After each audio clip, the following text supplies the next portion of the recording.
नवनाथ भर आपल्याबरोबर जोडले गेलेले आहेत. जाणून घेऊया आपण काय नेमकी भाजपची या संदर्भातली प्रतिक्रिया आहे. नवनाथजी, आपण हे आंदोलन बघत असाल तर राहुल गांधी गेल्या तासाभरापासून संसद मार्ग पोलीस ठाण्याबाहेर ठिय्या मांडून बसलेले आहेत. गुन्हा दाखल करावा अशी ते मागणी करतात. तुम्ही या आंदोलनाकडे कसं पाहताय?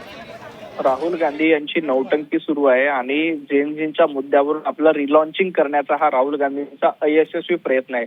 आपल्याला आठवत असेल तर हे आंदोलन संपून जवळपास आता महिनाभर झालंय आणि महिनाभरानंतर राहुल गांधी झोपेतून उठतायत आणि पोलीस स्टेशनमध्ये जात आहेत.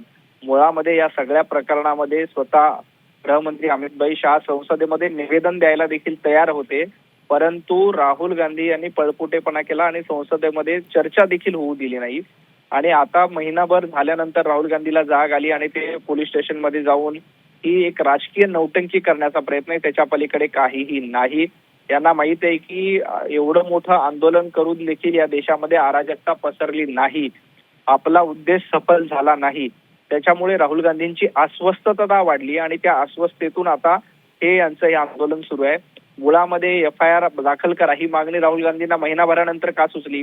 हे आंदोलन जवळपास महिनाभरापूर्वी झालं होतं.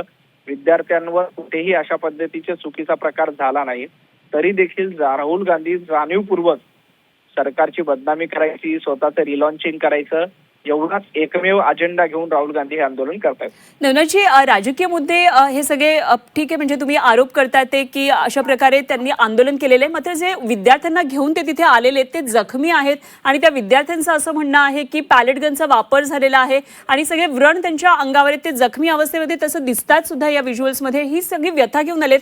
कायद्याच्या कार्यकक्षेमध्ये हा कसा काय, म्हणजे गुन्हा तर दाखल करून घेतला पाहिजे, कारण सगळे विद्यार्थी आंदोलनामध्ये सहभागी झालेले होते. नाही, गुन्हा दाखल होतो ते सीसीटीव्ही फुटेज नाहीये, त्याचा कुठलेही पुरावे नाहीयेत आणि उठून कोणीही गुन्हा दाखल करा असं होत नसतं. त्याची एक प्रक्रिया असते. कुठल्याही प्रकरणामध्ये गुन्हा दाखल करताना त्याचे पुरावे लागतात, काही एव्हिडन्स लागतात. ते असतील तर गुन्हा दाखल होतो. उद्या उठून कोणी कोणाच्या विरोधामध्ये गुन्हा दाखल करा असं होत नाही. आणि एका महिन्यानंतर राहुल गांधींना का जागली? माझा सवाल आहे, ही घटना कधी घडली?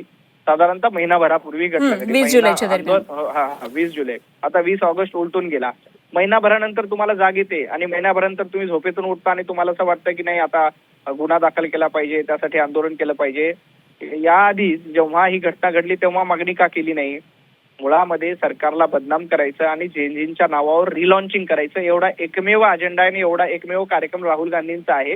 देशातल्या जनतेनं नाकारलंय. आता या आंदोलनाच्या निमित्ताने देशामध्ये अराजकता पसरवण्याचा प्रयत्न करण्याचा पुरेपूर प्रयत्न यात सगळ्यांनी केला, त्यात यशस्वी झाले नाही.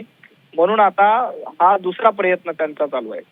ठीक, धन्यवाद. आपण बोललात. भाजपचे मुख्य प्रवक्ता नवनाथ बन आपल्याबरोबर होते आणि राहुल गांधी यांचा जो ठिय्या आहे त्या संदर्भात भाजपची काय नेमकी भूमिका यामधून आता स्पष्ट झालेलं आहे. एकंदरीतच राहुल गांधींची ही सगळी नौटंकी आहे आणि जेनझींच्या जीवावर कुठेतरी एक हे रिलॉन्चिंग करण्यासाठीचा प्रयत्न सुरू आहे. या आधीचे प्रयत्न असफल ठरले, त्यामुळे आता हा पुन्हा प्रयत्न राहुल गांधींचा सुरू आहे. 1 महिना आंदोलनाला झाल्यानंतर 1 महिन्यानंतर राहुल गांधींना हा प्रश्न घेऊन जाग कशी आली, अशा प्रकारचा प्रश्न भाजपकडून विचारला जातो. केवळ आणि केवळ राजकारणासाठी हा मुद्दा तापवला जातो आहे असं नवनाथ बन यांनी आता म्हटलेलं आहे.